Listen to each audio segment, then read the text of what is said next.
Dear ladies and gentlemen, we're going to start now our final last press briefing of the Habitat 3 Secretariat. We're very glad that we do have Ana Moreno, the Habitat 3 coordinator, with us. We do still have translation. First of all, maybe a great thanks to the great translation team that was doing a great job here the last 4 days.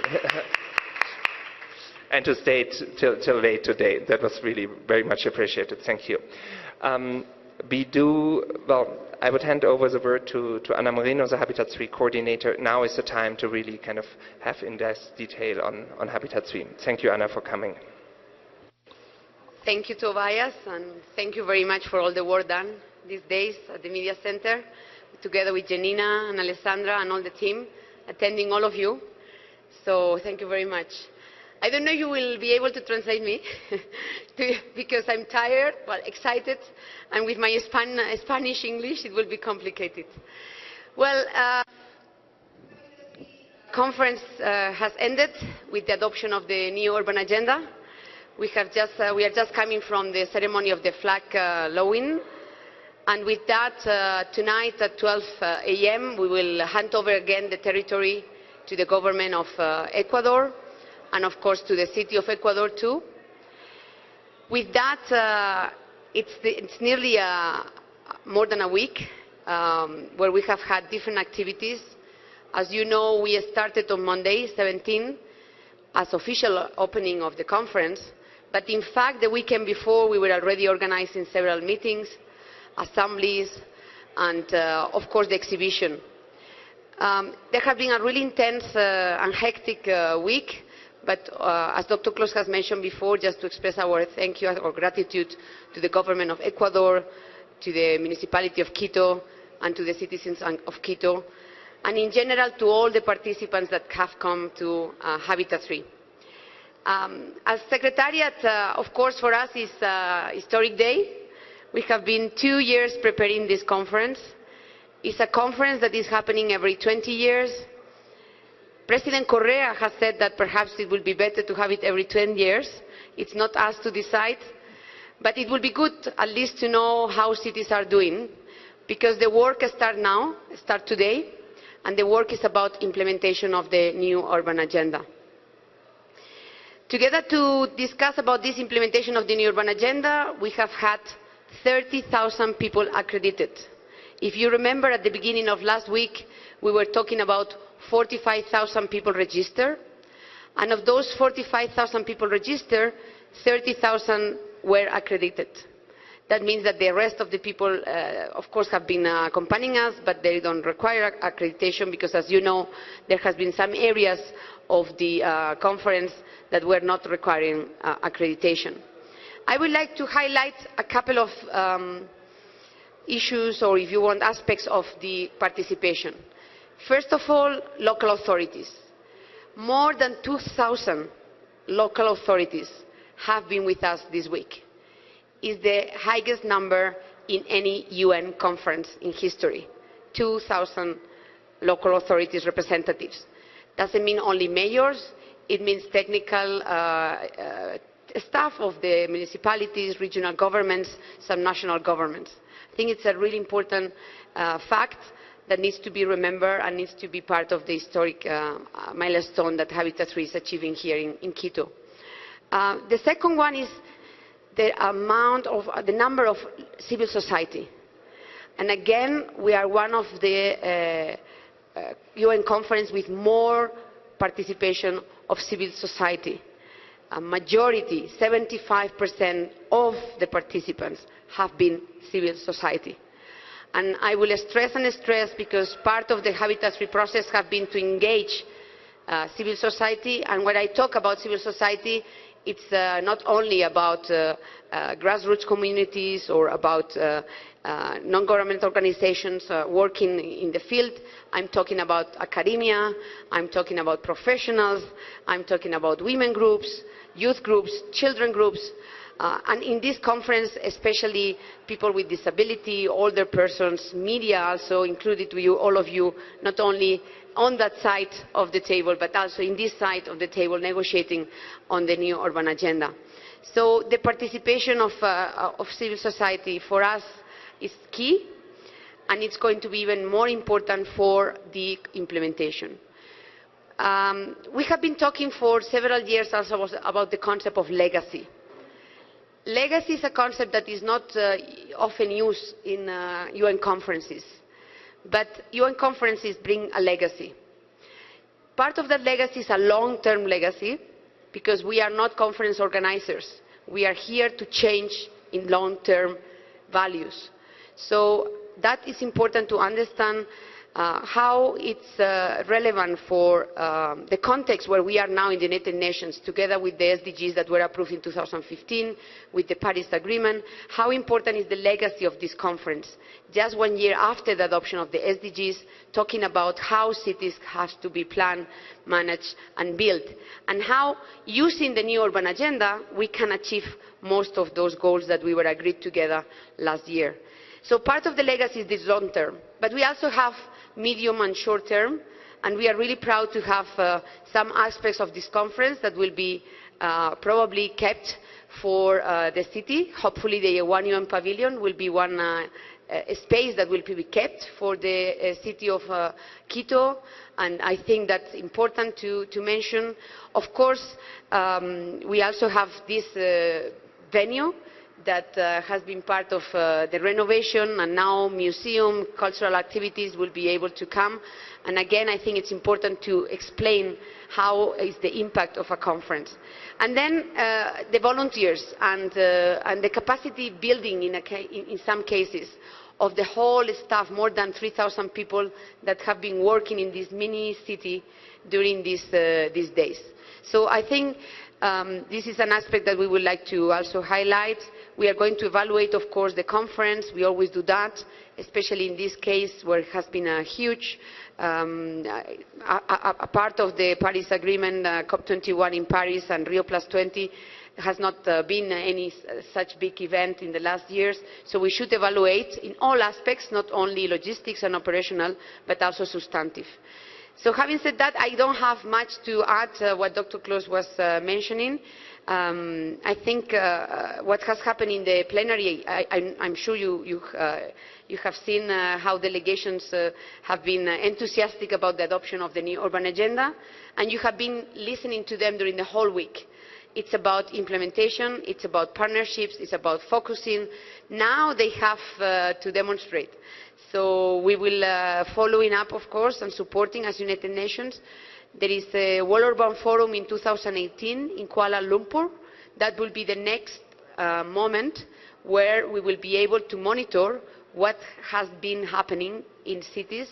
It will be 1.5 years from now, because it will be February 2018.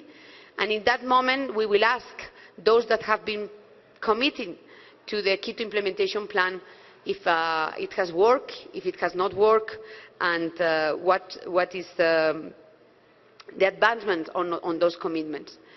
It's clear that the Latin American region is fully engaged, because of course Quito is the host city, and we are looking forward to move to Asia, because it's a region that we should intensify the implementation of the new urban agenda.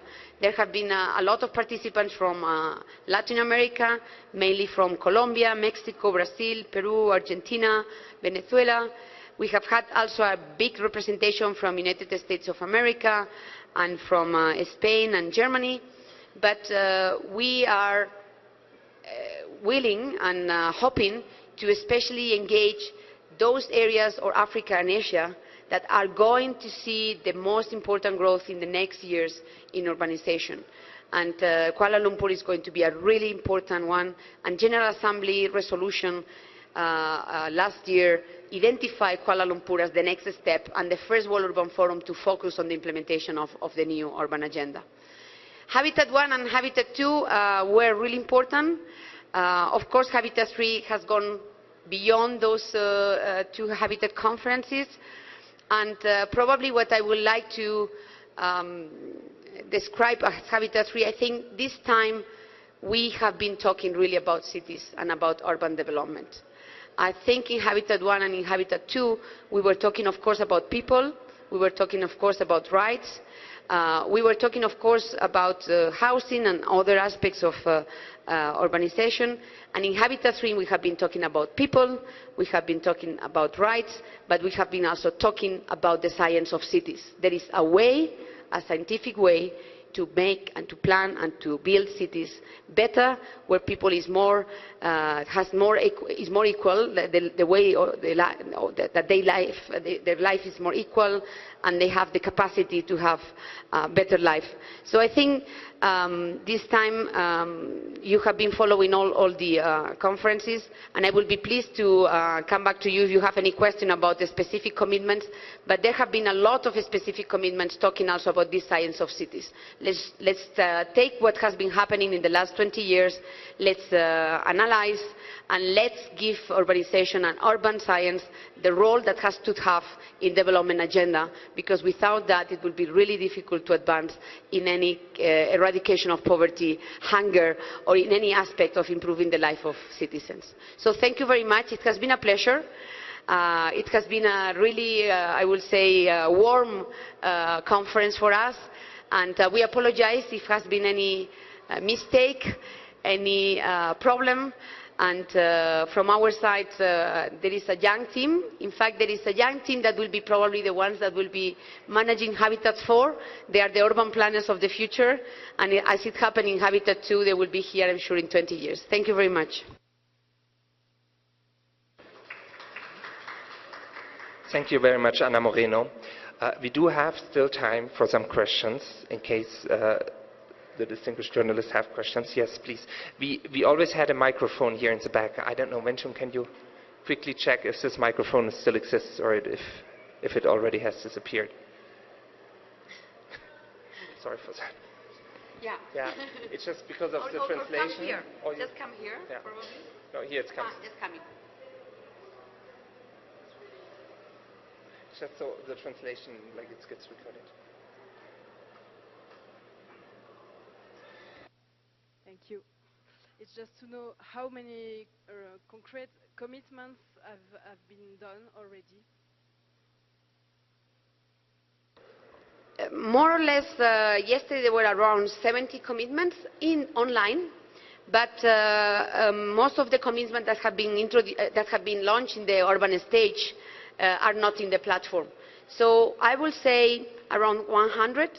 But from my point of view, the most interesting thing is that there are like nearly 300 organizations of those 100. So there have been people joining commitments, and organizations joining commitments. So there have been 100 organizations presenting commitments, and other 200 organizations joining them. So I think, and we are going to keep those commitments alive. So the Quito implementation plan and the Quito implementation platform, it's not going to be closed. It's going to continue, because what normally happens in these kind of conferences, especially in this one when the document has been already agreed and it's coming closed, and then participants can spend most of the time networking and exchanging ideas. In 1 month, 2 months, 3 months, we will see a lot of results of what has been happening in Quito, that if we don't keep that Quito implementation plan, we will not be able to monitor. So we are going to keep open that. We are going to keep track of those participants in Quito, asking them after 3 months, after 6 months, and after 1 year, what has been the benefit of the Habitat 3, how many memorandums of understandings were born in Quito, how many partnerships were born here in Quito, and how they have been working, joining other partners. Because, of course, that will be the key aspects. So I would say 100, though, as I said, in the platform is 74.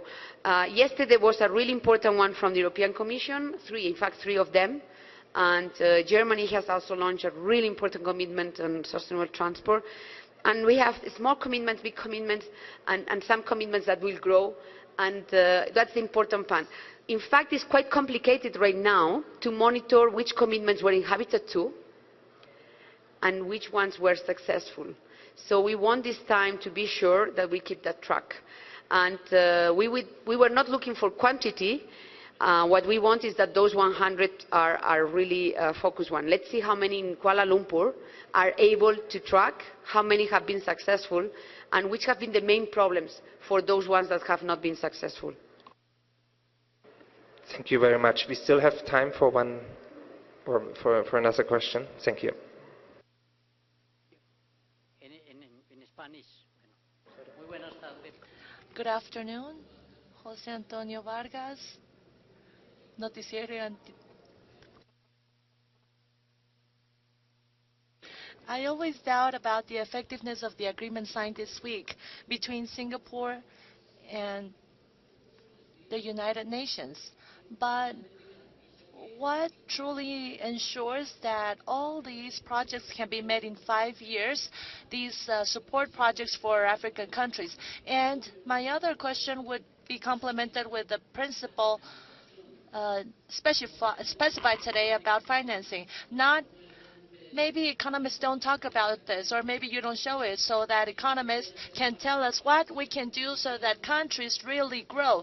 Because if countries grow, that's good, and if the money is well distributed for well-developed projects, then we could have the basis for the to overcome inequality and to have a true urbanistic process in the future. Voy a contestar también en español si no hay problema. Thank you very much. I'm also going to answer in Spanish. Voy a tratar de hacer las dos formas, no hay problema.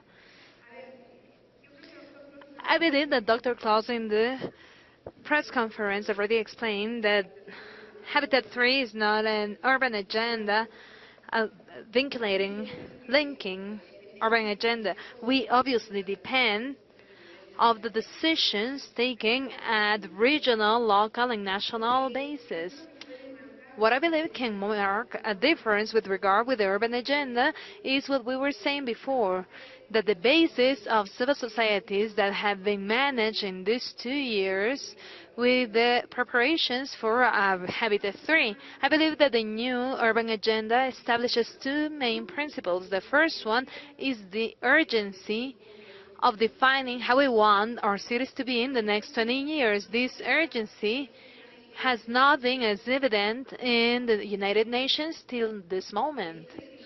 The fact that in the next 20 years, a part of, the 3 more important problems that we have are climate change, the reduction of poverty and hunger, and how we decide our societies of the future to be. This hasn't been within the political center, global, international center, and in the debate that we are carrying out in the negotiations in Quito.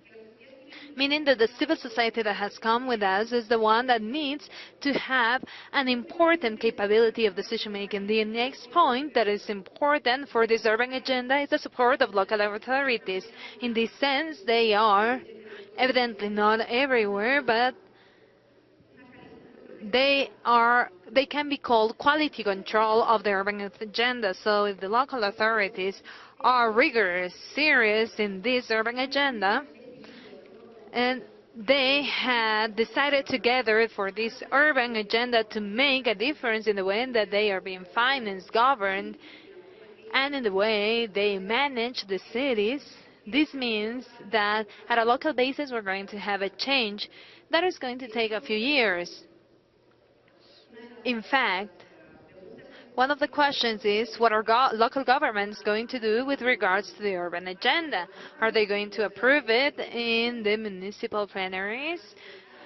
Are they going to present it to the citizens in their execution implementation plans? Are they going to work in these aspects? Because it's true that local authorities are requesting much more voice within the United Nations, but now we need to see how they are going to be working with this urban agenda. And finally, we have governments and what their activity is going to be within the next years. Briefly, you were talking about economists. There has been an important presence of multilateral banks in Habitat 3, and they have presented some commitments. On Monday at noon, we had a commitment from 7 multilateral banks, the European Investment Bank, the World Bank, the African Bank, the Asian Bank, that presented altogether an initiative on how to work towards financing projects at a local basis. They are working on new mechanisms. They need to reinvent this. It's not something that we are going to change in 2, 3, 4 years, but it is important, and I agree with you, that these multilateral banks, together with other tools for financing, need to be present in the implementation of this new urban agenda. For me, the most important part is that we do not need to leave aside the focus of the urban agenda. We do not have to let it die. The fact that in Kuala Lumpur we will be able to monitor and track by 2020 what's been done, I believe this is going to mark a pressure point, and pressure needs to increase with the knowledge of citizens on urban policies. There is a lack of acknowledgement from the citizens of what urban policies means. We need to create this knowledge. Citizens need to know what the plan from the different political parties on the cities is. They need to know what it means to pay taxes and where this rates go towards. They need to know what public spaces are. They need to know what means land in this urban space. There are lots of unknown aspects. We are entering a process of promotion of this knowledge, which I believe is going to be very important. To explain so much, but I just want to say that the gentleman was asking, of course, okay, it's a really nice agenda. He was not exactly saying that, but what is the, how can we ensure that it's going to be implemented? And how we are going to be sure the national governments are going to implement it? And where are the financing tools for that new urban agenda? Of course, we don't have those answers right now, but we have tried to build a process where especially the civil society have been really strong. And I would like you to go back to some of the policy papers that have been produced by the experts that have been part of the new urban agenda. For example, the one on housing policies. The one on housing policies have been elaborated by the Inter-American Development Bank and by Habitat for Humanity, and they are calculating exactly how many millions and billions do we need to have all the people that doesn't have right now a house, that is living in slums, how much we will need to invest as multilateral systems, how much they will need to invest as private, and how much private people, of course, individuals, and how much the governments will need to spend. It's a real number. It has never been there before. And that is what we want to do for the next years. Again, as I was saying about the science of cities, let's calculate, let's know how we need to focus on investment. And let's do it not intervening in small areas of the cities. We need to intervene in the holistic, integrated approach of the city. If not, we will see in some slums some toilets, some slums with some roads, some slums with some water facilities, but the slums will remain there unless other processes are solved. I was just mentioned to him, because some of these things I didn't talk about, but I was mentioned to him that there was a commitment on Monday lunchtime where World Bank, European Investment Bank, the Asian Development Bank, the African Development Bank, and some other 3 other banks were presenting one of the most interesting commitments to analyze how they can support the financing at the local level. So they are, of course, we have been with this discussion for long, but now seems to be a common vision. The agenda is talking about a common vision, respecting the characteristics of each country and each area and each culture, but common vision on that we have a problem, we have to solve it now, We have to tackle now, and we need to find innovative approaches to that. Because if not, we will not solve the climate change problem, we will not solve the eradication of poverty, and we will condemn in our cities to live in this unequal processes that will be for 3-4 generations unless we change that. Okay, thank you very much. We still have time for a question. Okay, serious. Are there any more questions? Oh yeah, here's one in the back. Wenjun, do you mind? Wenjun? Okay.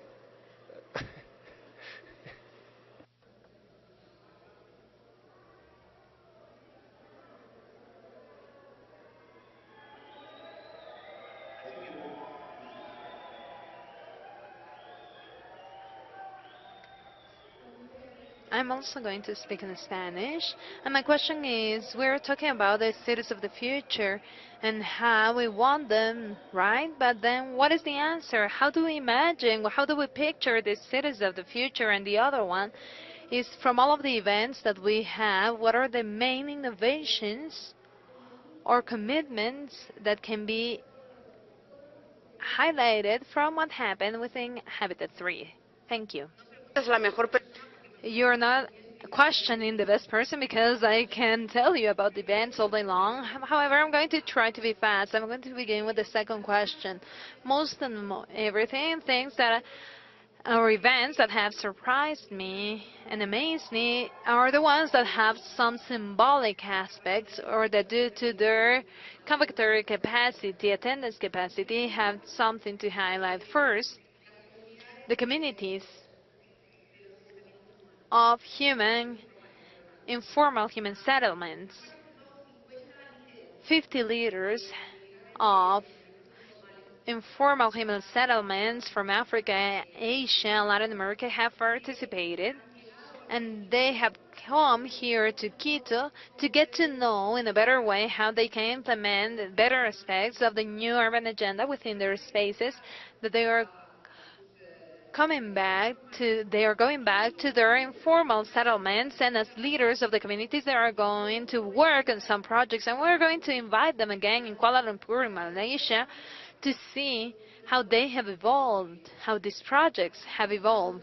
Here we have 3 agencies or non-governmental organizations, Ecuador Commission for everything having to do with women's empowerment, Diego for empowerment to informal workers, and Slum Dwellers International, which is a non-governmental organization working with citizens from informal human settlements. For me, this is one of the projects that I will highlight. Has an initiative that is not well known because for sure you had been in other events. I will highlight the General Assembly of Partners. During the whole process, we have followed an innovative mechanism, a much more participative mechanism with the different groups of partners working within the new urban agenda. And this is an urban agenda that has had not only the traditional majority groups where we have women, children and youth, obviously other largest groups, but also with groups with the expertise of professionals, urban planners, architects, also the expertise of the academia, the expertise of other groups. In the end, we have 16, and this is the first time in these UN events for Habitat 3 that we have 16 groups representing diversities, such as people with disabilities or elderly people, communities for informal settlements, the press. All of them have not just gathered here and created recommendations to the new urban agenda based on their participation, but on the expertise that they have, on the knowledge regarding urban reality, meaning the group of people with disabilities have not been participating to look for a space in the next conference or in a bureaucracy which is marked in the next conferences. They have been here explaining to us what are the problems they had with regard to the urban planification that doesn't have into account accessibility, or that doesn't have into account that any of us can be in a situation of disability and along their lives. For us, this has been very important, not to say that this is one of the legacies that I believe are going to mark the next conferences of the UN. We're talking about 16, not 11. In Rio, 1992, the 9 majority groups were created. In Habitat 2, we created 2 more. There were 11, and now we have 16. They have decided to continue. Not only have they closed their work here in Quito, they are going to keep on working. They're going to be constituted a permanent platform, and I believe this is one of the successes of the conference. And finally, probably what I want to highlight is the right to the city. I believe one of the most important aspects of this new urban agenda is setting in paper something that takes a long time to work on behalf of several NGOs, civil societies, and not only in the south, in the north we have lived during a long time, several generations, a struggle for spaces in the city, the right to the city for everyone. I believe this was a key moment for recognition. I believe that somehow this is going to make a revolution among the knowledge of the citizens on how cities need to be planned or managed in the future. This is an inflection time. This is an inflection time that we need for everyone to take into account. And more personally, I believe that it reflects the work of lots of citizens. And even though we have only the right to the city, which are 4 words, I believe this is going to have one of the inflection points of this urban agenda, not in the short term, but in the middle and long term. Much, Ana Moreno. We still have time for one more question, please. Don't ask me to translate the Spanish, because then we will be here forever. And we also have our translators here in the back. Okay, I do not see any. No, just to say thank you very much for participating in Habitat 3. Has been excited, and we hope to see you in Habitat 4. But remember that before Habitat 4 we will have the SDGs 2030, and we will have also Kuala Lumpur and other events. Let's keep the momentum. Let's make this new urban agenda real. And we count on all of you to continue pushing. We have had an experience of the Urban Journalist Academies, where we are training journalists to also understand how important it is that you explain to citizens what is going in your cities. So please keep going, and we count on you to explain the realities. Thank you. Bye. Thank you very much, Ana Moreno, for that last press briefing at the Habitat 3.